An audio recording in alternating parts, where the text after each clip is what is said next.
বাংলাদেশের বিপক্ষে 2 ম্যাচের টেস্ট সিরিজ নিয়ে অধীর আগ্রহে অপেক্ষা করছে অস্ট্রেলিয়া।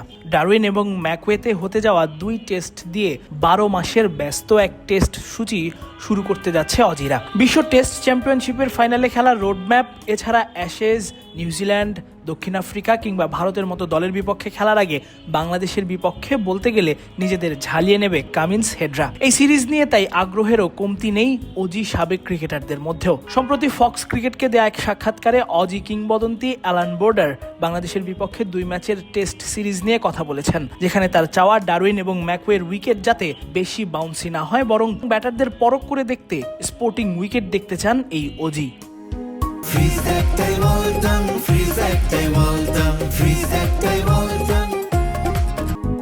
ক্রিকেট অস্ট্রেলিয়াও গত মার্চেই স্বীকার করেছে অতিরিক্ত সিম সহায়ক উইকেট ক্রিকেটের জন্য এবং ব্যবসায়িক দিক থেকেও ভালো নয়। তাই বাংলাদেশ সিরিজের জন্য ব্যাটারদের সুবিধা দিতে স্পোর্টিং উইকেট চেয়েছেন বোর্ডার। গত বছর আমরা কয়েকটি বিপর্যয় দেখেছি। সবুজ ঘাসে ঢাকা উইকেটের ম্যাচ 2 বা 2.5 দিনেই শেষ হয়ে গেছে। পুরো নিয়ন্ত্রণ ছিল বোলারদের হাতে।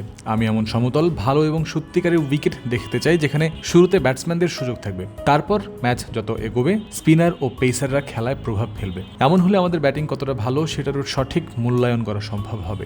নতুন লাল বলে যখন সিম মুভমেন্ট থাকে তখন ঠিকভাবে খেললেও এজ হয়ে আউট হওয়ার ঝুঁকি থাকে, আবার আক্রমণাত্মক খেললেও দ্রুত আউট হওয়ার সম্ভাবনা থাকে, ফলে ব্যাটসম্যানরা খুব কঠিন অবস্থায় থাকে। এটা ব্যাটারের মানের সমস্যা নয়, বরং উইকেটের বৈশিষ্ট্যের বিষয়। বাংলাদেশের বিপক্ষে টেস্টকে সামনে রেখে 13 সদস্যের পূর্ণশক্তির দল ঘোষণা করেছে Australia. Cummins, Starc, Smith, Lyon, এমনকি হেড। অস্ট্রেলিয়ার নিয়মিত সব ক্রিকেটারই রয়েছেন স্কোয়াডে। 13 জনের স্কোয়াড হয়, তাদের অনেকেই বাংলাদেশের বিপক্ষে খেলবেন। বোর্ডারও মনে করছেন বাংলাদেশের বিপক্ষে সেরা একাদশী খেলানো উচিত। শুধু খেলানোই নয়, স্টার্ক, হ্যাজেলউডকে দিয়ে যতটা সম্ভব বল করানোর পরামর্শ দিয়েছেন তিনি। আমি সবসময় বিশ্বাস করি বাংলাদেশের বিপক্ষে আমাদের সেরা একাদশকেই খেলানো উচিত। কেউ যদি চোট পায় তাহলে তার বদলি তো আছেই। এ কারণে শেফিল্ড শিল্ডের মতো প্রতিযোগিতা আছে, অনেক তরুণ ক্রিকেটার সুযোগের অপেক্ষায় রয়েছে। গত বছর স্টার্ক দেখিয়েছে এই বোলাররা এমন এক পর্যায়ে আছে যেখানে যত বেশি বল করবে ততই ভালো হবে। স্টার্ক, হ্যাজেলউড আর অধিনায়ক কামিন্স, ওরা যদি ফিট থাকে তাহলে যতটা সম্ভব বল করা তাদের জন্যই ভালো। প্রয়োজন মতো বিশ্রাম নিলেই হবে। এতেই প্রমাণিত হয় যে বাংলাদেশ এবং অস্ট্রেলিয়ার মধ্যকার ঐতিহাসিক টেস্ট সিরিজের উইকেট পেসারদের একেবারেই সুবিধা দেবে না। স্টার্ক, হ্যাজেলউডরা দুমড়ে মুচড়ে দেবেন বাংলাদেশকে, এমন হওয়ার সম্ভাবনাও খুবই কম, বিশেষ করে উইকেটের সুবিধা নিয়ে।